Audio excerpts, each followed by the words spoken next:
Hello friends, welcome to my channel Sushant. So today I have got a position which I had given to my student as a playing practice, and it is, we can see white is clearly better, he is a pawn up, and moreover he has the superior piece. The bishop is much stronger than the knight in this position because it's an open board. So these kind of positions are very good for practice. We can take a playing partner who is stronger than us and practice these positions. Many chess softwares and sites offer custom position options where we can play these against the bots and we can test our endgame skill and improve our play. So we will check this example first, what the student did, and then I will show you what were the improvements, what he should have done. So he went with the move bishop a6. Idea is good enough. I played king f8, king f1, ke7, ke2, kd6, and he went kd3. Perhaps he should have done bishop c4 first, pushing my king back, and then gone kd3.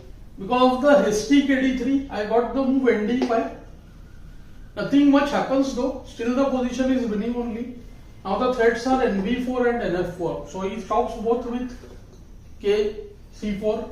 I go knight f4 attacking g2 and h3, and he goes b7. Still the position is of course winning. I go kc7, he moves back, bishop f3, and I went kb6. Perhaps I should have kept the king on d6, but I thought first let me try this way. So he goes b4. Idea is clear. White wants to improve his position on the queen side where he has an extra pawn, and then see what to do. I went g5, a4, f5. I want to exchange as many pawns as possible on the other side so that if most pawns are traded here, then the knight can be sacrificed on the other side for the pawn and the lone bishop cannot mate. So I can use the move g4 now or after some time. Here he goes with a5 check. Good plan. Pawns are on the black square, bishop is the white square. So I had to go kc7. Till here I think everything is good. He goes kb5. Idea is to go ka6 and just push the b pawn. h5, king a6, g4, h takes g4, f takes g4.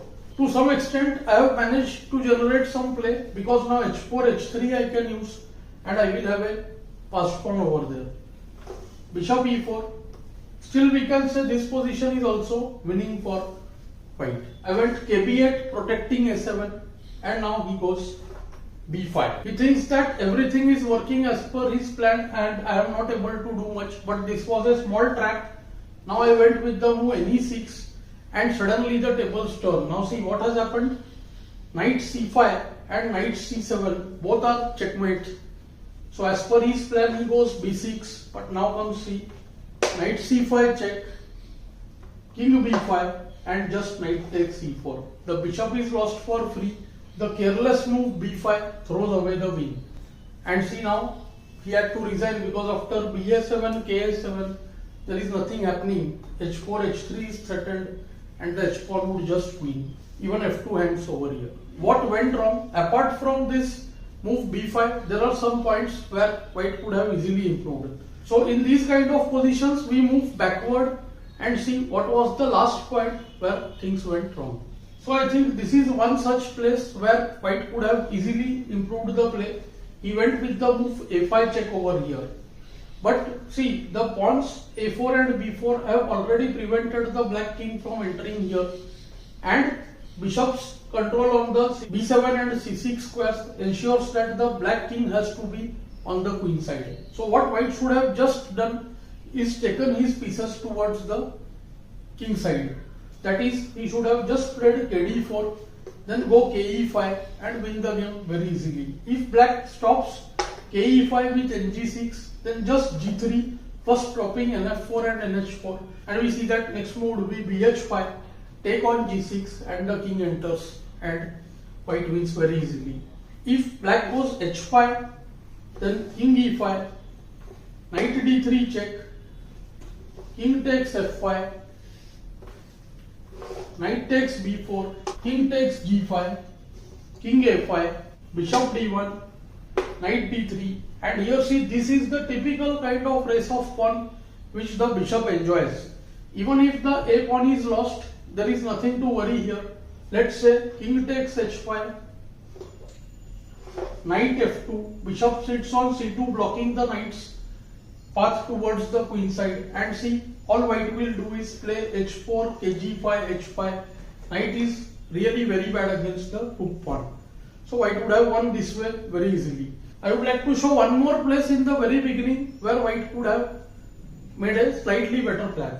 Since white wants to improve his king towards the center, he should have perhaps just gone with the move bf3, stopping nd5 and ne4, and then just go b4, a4. So black can try to improve with nd7, trying to get his knights closer. And here, either go bishop c6, knight e5, bb5, trying to keep the knight blocked from c, d7, c6, c4, d3 squares. This is one of the easiest plan I would suggest. And after kf8, play f4, push the knight on g6, play g3. Now see, this knight is permanently blocked. And after ke7, you can see kf2, kd6, and like we saw before, first use bishop c4, attack the f7 pawn, force the pawn to move, and use the important move b4.